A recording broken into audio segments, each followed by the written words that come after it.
खर्चा करता है सालाना? $600 बिलियन। इसलिए वो अमीर है। चीन मालूम कितना खर्च करता है सालाना? $550 बिलियन। $550 बिलियन। मालूम हिंदुस्तान में R&D में कितना खर्चा आता है?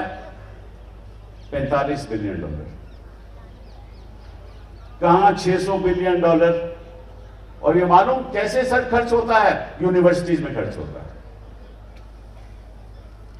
क्योंकि युवा लोग जब यूनिवर्सिटी में जाते हैं तो उस यूनिवर्सिटी में वो अपने सोच विचारों के साथ बदलाव सोचते हैं। कैसे बदलाव हो, साइंटिफिक बदलाव कैसे हो, नई चीजों के बारे में सोचते हैं। और ये रिसर्च में जब जाता है तो उससे फिर नई प्रॉपर्टी बनती है, इंटेलेक्चुअल प्रॉपर्टी जिसको कहते हैं, और वो लेकर उद्योगपति उसमें इन्वेस्ट कर आगे वस्तुएं बनाते हैं और सर्विसेज देते हैं।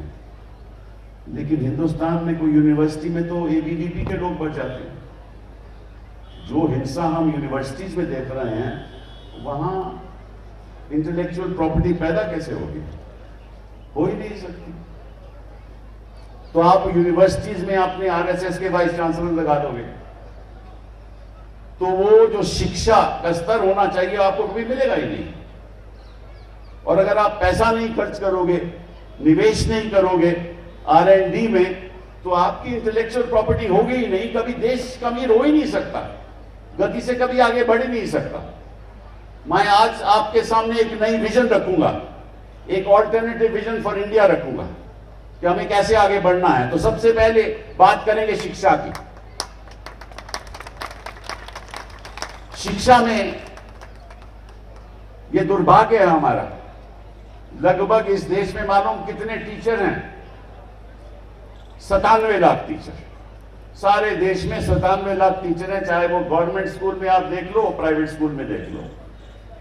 और जो गवर्नमेंट स्कूल के टीचर की जो सैलरी है वो 25,000 है, और जो प्राइवेट टीचर्स की, नॉन गवर्नमेंट स्कूल की टीचर्स की जो सैलरी है वो लगभग 12,000 है, एवरेज 12,000। तो मैं आपसे पूछना, और दूसरी बात ये, लगभग 40% टीचर के पास कोई कॉन्ट्रैक्ट ही नहीं है, वो ऐसे ही पढ़ा रहे हैं बिना कॉन्ट्रैक्ट।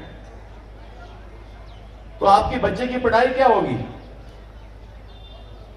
कोई 12,000 रुपया कमा रहा है कोई टीचर और उसके घर का खर्चा 14,000 है, तो आपके बच्चे को पढ़ाएगा क्या? क्या पढ़ाएगा?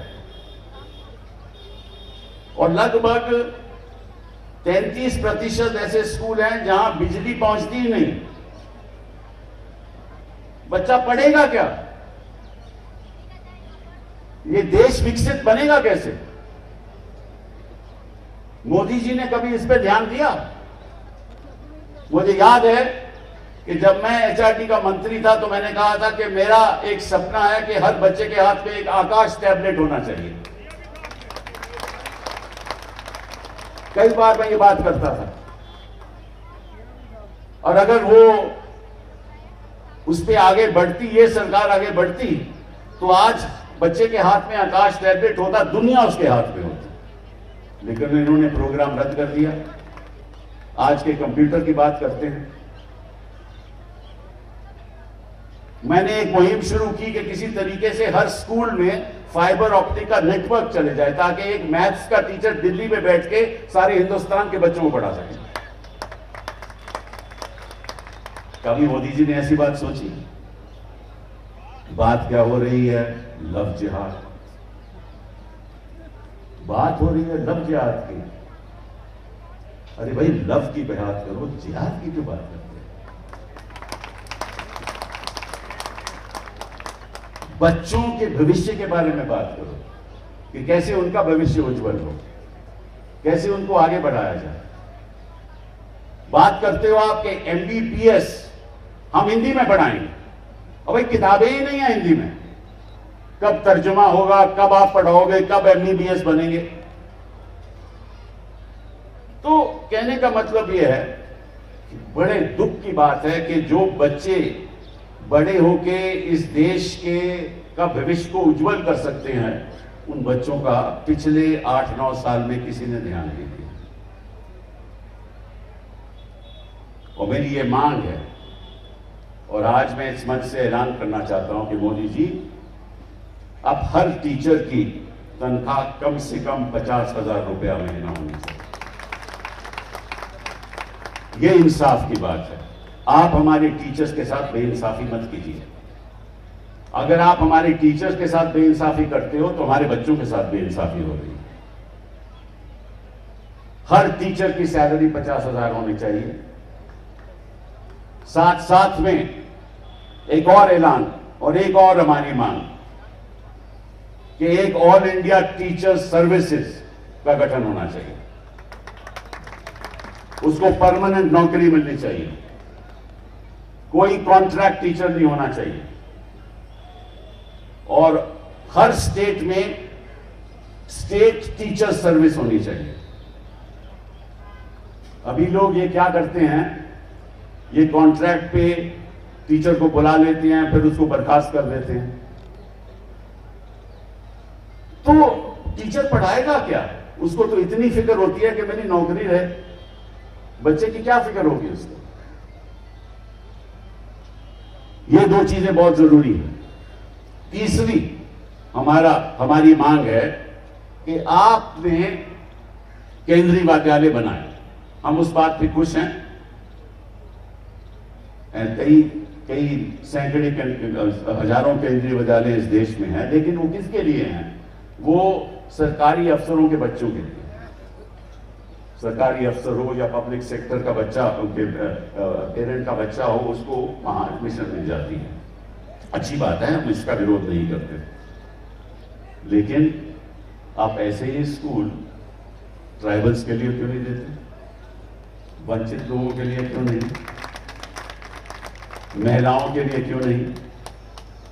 हमने कस्तूरबा गांधी महिला विद्यालय का गठन हमने किया था और उसको हम वहां बढ़ाते थे। इन्होंने इनका नाम बदल दिया। मुहिम तो वही है, लेकिन मुश्किल ये है कि वो केवल 12वीं क्लास तक हैं। लेकिन मैं चाहता हूं कि हमारी बच्चियां आगे बढ़ के यूनिवर्सिटी में जाएं और उनको फ्री एजुकेशन मिले। आपको मालूम है कि सबसे ज्यादा टीचर इस देश में महिलाएं हैं। सबसे ज्यादा टीचर महिलाएं हैं।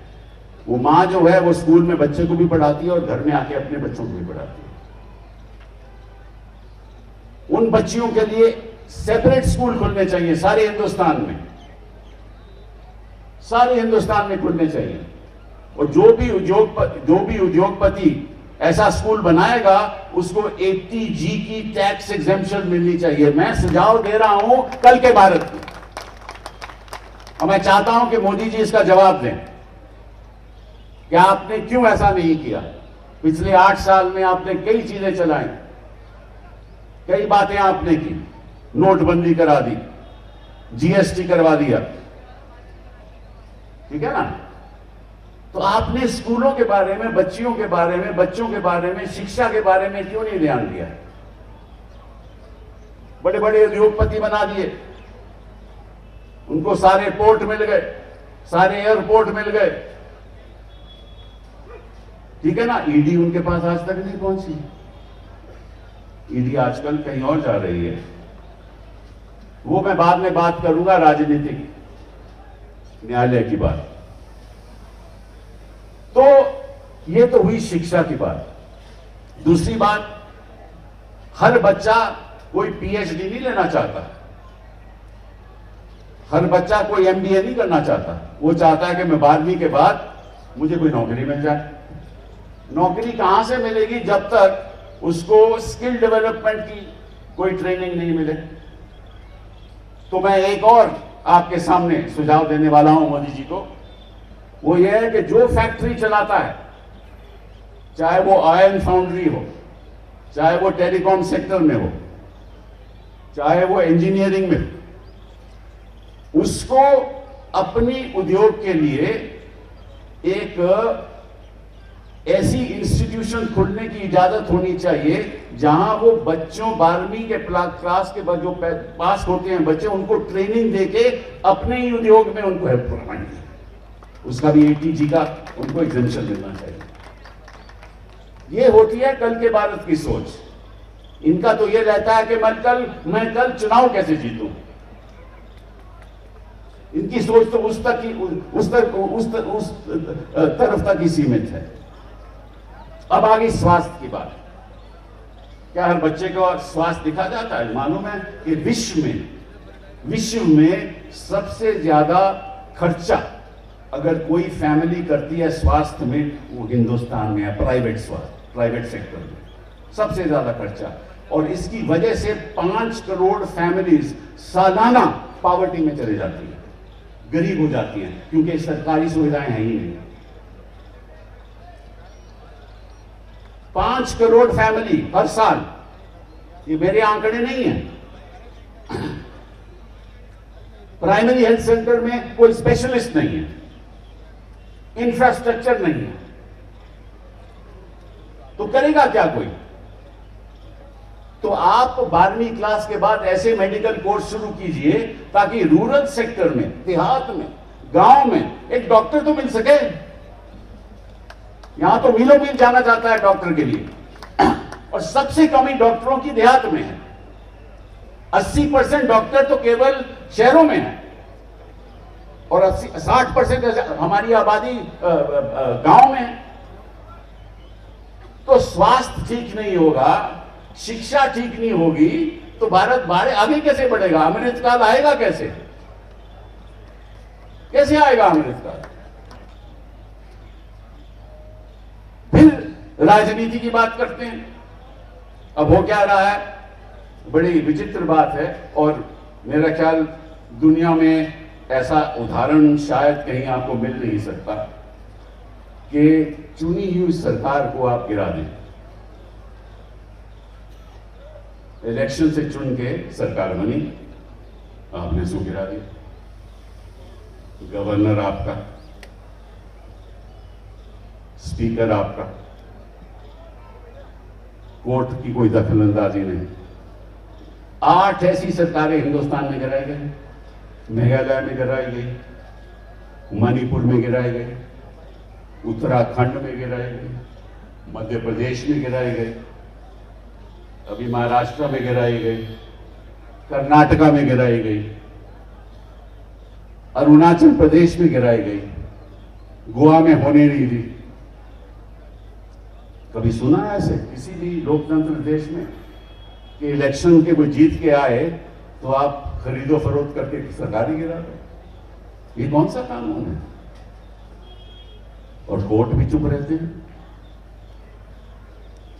तो ये राजनीतिक अन्याय नहीं है। तो संविधान ने कहा था कि आपको राजनीतिक न्याय भी मिलेगा, सामाजिक न्याय भी मिलेगा, और आपको आर्थिक न्याय भी मिलेगा। ये किस किस्म का राजनीतिक?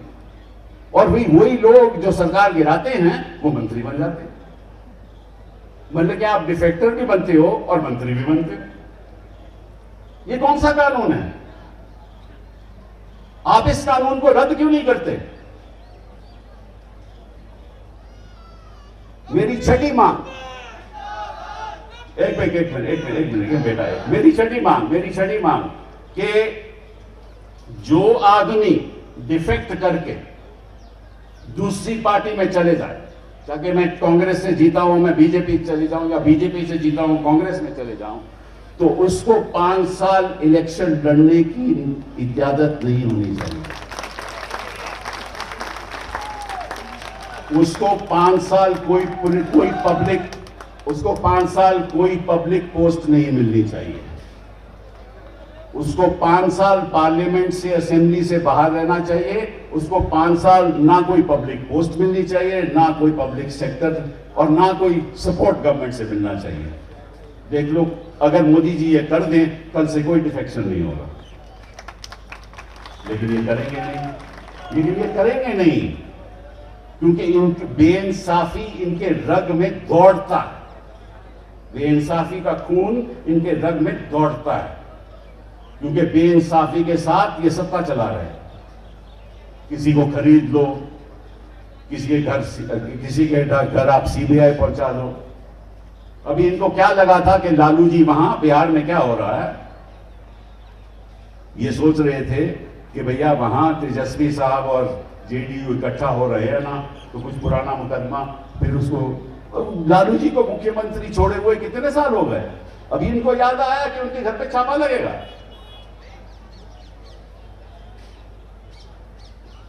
अभी दिल्ली में ही क्या हो रहा है, अभी हिंदुस्तान देखिए, जो ईडी है ना, वो जब हिंदुस्तान के नक्शे को देखती है ना, बड़ा विचित्र नजारे से देखती है।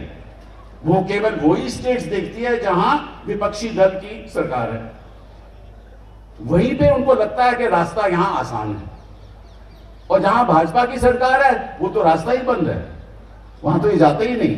तो ईडी के हिसाब से, ईडी के नजरिए से हिंदुस्तान का नक्शा एक अजीब नक्शा है, जहां ईडी जा सकती है, जहां ईडी ने जाना नहीं, जहां सीबीआई जा सकती है, जहां सीबीआई ने जाना नहीं। तो ये एजेंसी किस लिए काम कर रही है? विवेक जी ने अभी बात की थी, तो मुझे एक छोटी सी बात याद आ गई कि समझ लीजिए कि संविधान एक गाड़ी है, 4 पहिए वाली गाड़ी है, ठीक है ना, उस पर ड्राइवर मोदी जी है, एक पहिया उसका पार्लियामेंट का, वो उनके कब्जे में है, दूसरा पहिया उनका ये इलेक्शन कमीशन है, वो उनके कब्जे में है, तीसरा पहिया एग्जीक्यूटिव, वो उनके कब्जे में है, चौथा पहिया जुडिशरी, वो कोशिश कर रहे हैं कि कब्जे में आ जाए, ठीक है ना, और वहां जो रेख देख करने वाला है वो ईडी है और सीबीआई है। तो अगर ड्राइवर सभी पे कब्जा कर लेगा ना, तो गाड़ी जब चलाएगा तो ईडी कहेगा कहीं भी चले जाओ भैया, कहीं भी चले जाओ, सीबीआई कहीं भी चले जाओ, किसी के घर भी पहुंच लो। ये किस किस्म का लोकतंत्र है? ये किस किस्म का लोकतंत्र हम बनाने जा रहे हैं? कैसा भारत हम बनाएंगे आगे के दिनों में? क्या होगा हमारे बच्चों का, हमारे ग्रैंड चिल्ड्रन का? कहां से इंसाफ मिलेगा? और इंसाफ की हम जो देख रहे हैं ना अदालतों में, वो क्या हो रहा है? हम आप सीबीआई के कोर्ट में चले जाओ, ईडी की कोर्ट में चले जाओ, मतलब कि आप सोच भी नहीं सकते क्या हो रहा है। न्याय की बात तो छोड़ दो, हम तो लोगों को कहते हैं कि साहब आपको बेल नहीं मिलने वाली। कौन बेल देने वाला आपको? हाँ, मैं किसी जुडिशरी के खिलाफ बात नहीं कर रहा, लेकिन जो लोग सोच रहे हैं वो ऐसा सोचते हैं कि साहब हमें तो बेल नहीं मिले। तो अगर न्यायालय के बारे में लोग ऐसे सोचने लगे तो फिर बचा क्या लोकतंत्र में? आप ही बताओ, क्या करेंगे हम? मतलब कि एक पीएचडी पीएन की नौकरी के लिए अपनी एप्लीकेशन देता है, पीएचडी, एक एमबीए ड्राइवर बनना चाहता है। ऐसे ऐसे उदाहरण हैं, चाहे वो उत्तर प्रदेश हो चाहे वो मध्य प्रदेश हो। वो इस किस्म के हम एजुकेटेड क्लास प्रिपेयर कर रहे हैं कि उनको नौकरियों की तलाश है, वो पीएन और ड्राइवर बनने के लिए तैयार है।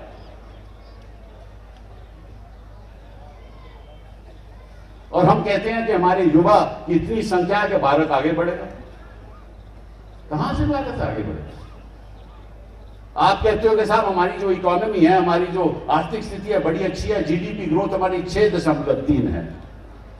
अरे जीडीपी ग्रोथ आपकी 6.3 है, पर आपकी बताइए टोटल जीडीपी है कितनी? $3.5 ट्रिलियन। और मालूम उत्तर यूनाइटेड स्टेट्स की कितनी जीडीपी है? $23 ट्रिलियन। कहां की आप बात कर रहे हो? हमारा पर कैपिटा इनकम $2,000 है, मतलब 1,60,000 रुपया सालाना। 1,60,000 रुपया सालाना मतलब कि वही 12,000 रुपया, 15,000 रुपया सालाना। 15,000 रुपया सालाना मतलब कितने हजार महीने का पर कैपिटा इनकम? वो कहां से गुजारा करेगा अपना? तो आर्थिक अन्याय, सामाजिक अन्याय। अभी देखो वहाँ बिहार में क्या हुआ, सीवर में क्या हुआ, आज की खबर। वहाँ कुछ लोगों को लिंच किया गया क्योंकि किसने अफवाह फैला दी कि ये कुछ ऐसी चीज है कि पदार्थ ले जा रहे हैं, उनको लिंच कर दिया गया। उधर हरियाणा में क्या हुआ, पुलिसकर्मी कहते हैं पुलिसकर्मी उनसे मिल गए, आरोपियों से मिल गए, 2 लोगों को जला दिया गया। यूनिवर्सिटी में लोग हिंसा करने चले आए। वो यूनिवर्सिटी में ये काम होने वाला है कि लोग अब यूनिवर्सिटी में हिंसा किया करेंगे, स्टूडेंट्स को यूएपीए में आप बंद करेंगे। आप क्या कर रहे हो? पत्रकारों के खिलाफ आप कार्रवाई शुरू कर रहे हो, उनको बंद कर रहे हो, यूएपीए में बंद कर रहे हो। आर्टिस्ट के खिलाफ, लेक्चरर्स के खिलाफ कोई आवाज उठाता है तो उसके खिलाफ केस कर दो। संविधान तुम्हारा ये नहीं कहता। और जहां तक न्यायाधीशों का, न्यायालय का सवाल है, मेरा एक और सुझाव है, वही मेरा मानना है कि प्रधानमंत्री जी हमारे सुनेंगे। वो ये है कि इस देश में 4 कोर्ट ऑफ अपील होने चाहिए। 4 कोर्ट ऑफ अपील होने चाहिए। एक अरुणाचल प्रदेश से या केरला से या कहीं दूर दराज से, वो कहां दिल्ली में आकर सुप्रीम कोर्ट में केस कर सकता है? वो कर ही नहीं सकता, उसके पास साधन ही नहीं है। सुप्रीम कोर्ट आपने दिल्ली में बिठा दिया। हर हिंदुस्तान को 4 रीजन में बांटो, हर कोर्ट में फाइनल कोर्ट, हर कोर्ट, हाई कोर्ट के बाद एक फाइनल कोर्ट ऑफ अपील हर रीजन में हो, ताकि अगला जा सके। इस कल के बाद की बात करो। और यहां कोर्ट केवल 13 जजेस का कोर्ट होना चाहिए, केवल कॉन्स्टिट्यूशनल कोर्ट। कोई इश्यू संविधान का हो तो यहां आ जाए, और कुछ नहीं। और ये जो मामला चल रहा है कि लॉ मिनिस्टर कहता है कि हम फैसला करेंगे कौन जज बनेगा हाई कोर्ट में और सुप्रीम कोर्ट में, यही संघर्ष चल रहा है, यही झगड़ा चल रहा है ना, कि सरकार कहती है हमारा फैसला होगा फाइनल, और जजेस कहते हैं नहीं, हमारी कॉलेजियम डिसाइड करेगा। अब दोनों में बड़ी प्रॉब्लम है। सरकार को होना नहीं चाहिए, उनका फैसला फाइनल फैसला नहीं होना चाहिए, और जिस तरह से कॉलेजियम चल रहा है मैं सोचता हूं कि वहां भी सही नहीं है। तो एक नई सोच के साथ एक नया सिस्टम, इसीलिए मैंने सोचा कि आज के दिन कुछ ऐसा काम किया जाए, आपके सामने कुछ ऐसी चीजें रखी जाएं ताकि एक नई सोच के साथ, एक ऑल्टरनेटिव विजन के साथ भारत आगे बढ़े। मैं नहीं चाहता, हम देखिए कोई भी शासन हो, चाहे मोदी जी हो चाहे और हो, ऐसी बात नहीं कि कुछ बातें हुई नहीं, हुई हैं, अच्छी बातें भी हुई हैं। हर नल में जल अच्छा प्रोग्राम है, डिजिटलाइजेशन भी अच्छा प्रोग्राम है, हम इसके खिलाफ नहीं हैं। कुछ और भी अच्छे प्रोग्राम हैं, लेकिन ये प्रोग्राम, एक तो इनकी गति थोड़ी कम है, बट वो छोड़ो बात। जो असली बुनियादी हमारे समस्याएं, जो चुनौतियां हमारे सामने हैं, उसके बारे में तो कोई सोच ही नहीं रहा। वो चुनौती मैंने आपके सामने रख दी। तो जब तक उन चुनौतियों का हम सामना नहीं करेंगे और जब तक शासन उनके बारे में नहीं सोचेगा। अभी देखिए महाराष्ट्र से मुझे सुबह से फोन आ रहे हैं, विवेक जी मुझे कह रहे हैं कि उन्होंने लव जिहाद वहां शुरू कर दिया, प्रोसेशन शुरू कर दिए हैं, और 300 मैरिजेज ऐसी हैं महाराष्ट्र में जो इंटरफेथ मैरिजेज हैं। तो मैंने आज पता किया कि महाराष्ट्र की संख्या कितनी है, 11 करोड़। 11 करोड़ में से 300 ऐसे उदाहरण हैं जहां इंटरफेथ मैरिजेज हैं, उनको प्रोसेशन पे प्रोसेशन चले जा रहे हैं ताकि हिंदू मुस्लिम डिवाइड हो जाए। ये सही नहीं है। हम इंसान हैं पहले, उसके बाद हम इस देश के नागरिक हैं, उसके बाद जो भी हम हैं।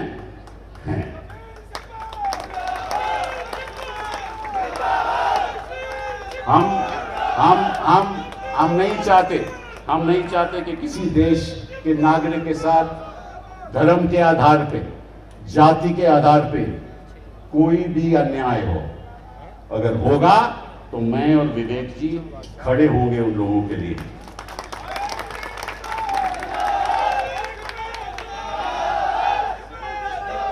आखिरी बात, ये एक शुरुआत है, ये एक शुरुआत है। हम आग्रह करेंगे हर बार एसोसिएशन से, हर प्रदेश में हर बार एसोसिएशन से आग्रह करेंगे कि आपके लोग इंसाफ के सिपाही बने, हमारे एडवोकेट्स इंसाफ के सिपाही बने, और जहां जहां भी अन्याय हो रहा हो वहां जो अन्याय है उसका विरोध करें, और अगर अदालत में लड़ने की जरूरत पड़े तो अदालत में लड़ें। ये हम हर डिस्ट्रिक्ट में जाकर ये करेंगे, और साथ साथ में हम राजनीतिक दलों के साथ भी बातचीत करेंगे और कहेंगे कि ये मुहिम जो है इंसाफ की सिपाही की, आम नागरिक भी इंसाफ का सिपाही बने, और जो बेइंसाफी हो रही है वो हमें बताए, और हर पॉलिटिकल पार्टी के लोग, हर राजनीतिक दल के लोग भी इंसाफ के सिपाही बने, ताकि कोई भी आइडियोलॉजी की पार्टी हो, इंसाफ का सिपाही तो इंसाफ का सिपाही होता है ना। तो मैं बहुत शुक्रगुजार हूं कि इतनी तादाद में आप सब लोग मेरे पास यहां आए, और मैं चाहूंगा कि इस मुहिम में आप शामिल हो। मैं बहुत बहुत धन्यवाद विवेक जी का। मैं और विवेक जी इस सारी जो मूवमेंट है हम इसको आगे बढ़ाएंगे, और शायद अगला प्रोग्राम हम मध्य प्रदेश में करेंगे। जय हिंद, जय भारत। देश विदेशातील प्रत्येक घडामोडींचे लाईव्ह अपडेट मिळवण्यासाठी आता साम टीव्हीच्या सर्व सोशल मीडिया प्लॅटफॉर्मला लाईक, फॉलो आणि सबस्क्राईब करा। तसंच सर्व नोटिफिकेशनसाठी बेल आयकॉन प्रेस करायला विसरू नका।